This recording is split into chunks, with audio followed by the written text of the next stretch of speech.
¿Fue la relación sexual de Eva con la serpiente lo que produjo la introducción del pecado? ¿Quiénes realmente introdujeron esta enseñanza y cuáles son sus implicaciones? ¿Por qué esta doctrina no es verdadera? Estas y otras preguntas serán abordadas en esta nueva entrega.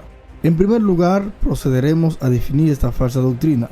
La creencia errónea que sostiene que el pecado de Eva fue tener relación sexual con la serpiente en el jardín del Edén se conoce como la semilla de la serpiente o la doctrina de la simiente dual. Según los exponentes de esta herejía, la relación de Eva con la serpiente produjo la descendencia de Caín.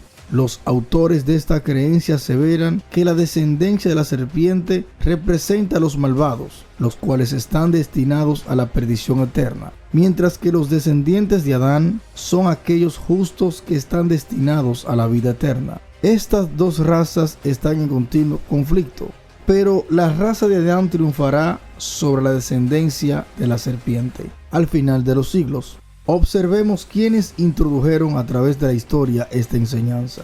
La doctrina de la semilla de la serpiente aparece en el siglo II después de Cristo y tiene sus raíces en el gnosticismo, filosofía religiosa que imperaba en las regiones de Egipto y Siria. Uno de los exponentes que dieron origen a la doctrina de la simiente dual o semilla de la serpiente fue Valentín el Gnóstico, desde el año 100 hasta el 160, cuyos escritos aparecen en el Evangelio de Felipe en el año 350 después de Cristo. Un escritor apócrifo, Ireneo de León, en el año 180 después de Cristo, en su libro Contra las herejías, refutó y rechazó rotundamente esta falsa doctrina.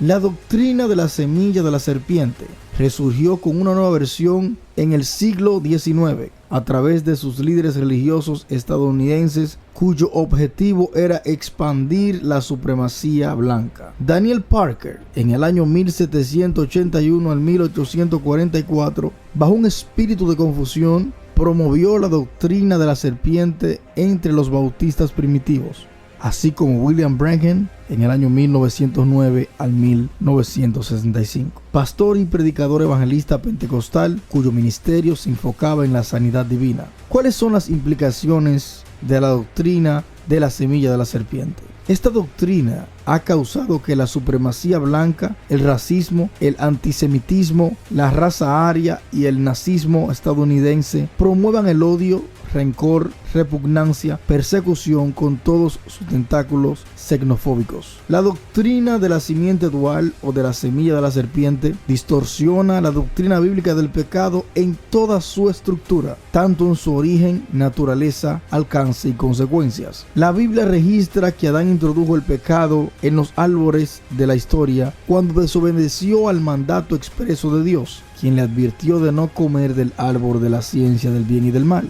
La consecuencia inmediata de esta flagrante transgresión fue la expulsión de la presencia de la gloria de Dios, la cual se paseaba en el huerto del Edén, según Génesis capítulo 3, 1 al 23, Romanos 3, 23, 6, 23, 5, 2 al 14 y Oseas capítulo 6, versículo 7. Los postulados que sostienen esta creencia no se circunscriben con las afirmaciones establecidas en las Sagradas Escrituras. Por lo tanto, carece de asidero bíblico. No es verdadera porque la Biblia afirma categóricamente que Eva concibió y dio a luz de Adán a su hijo Caín, nombre que significa he adquirido varón por Jehová. Génesis capítulo 4, versículo 1 al 2. La Biblia sostiene en el libro de Génesis que Dios creó los animales según su especie, de modo que es inconcebible que entre los animales y la humanidad pueda haber descendencia. En síntesis, las Sagradas Escrituras y la ciencia descartan la más mínima posibilidad de que pueda haber multiplicación.